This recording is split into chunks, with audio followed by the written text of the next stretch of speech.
Hi, this is an update video on the puzzle that I painted yesterday. This is a puzzle I had already put together. My nephew and I put together.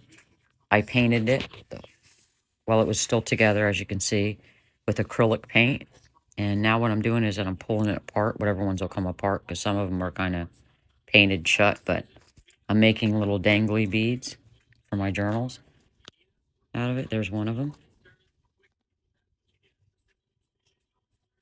They're coming out really cute. That one I don't have a bead on yet, but just using the little, I painted the back of them also. And then stamped the front. This one's got a flower. Did a bunch.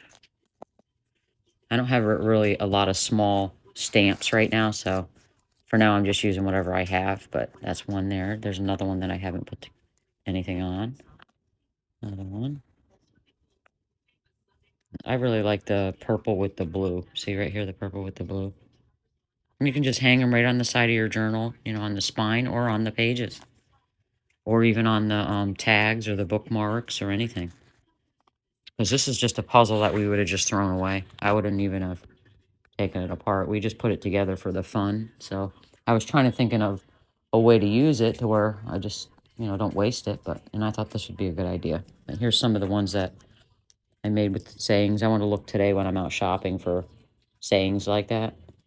The dream. I did a couple of them. That's the only one that I had that's small like that.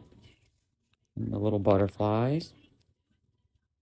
And then another little butterfly. So that's what I have made from a puzzle that would have just been thrown away.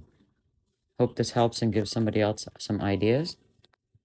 They're really cute. I love that one right there.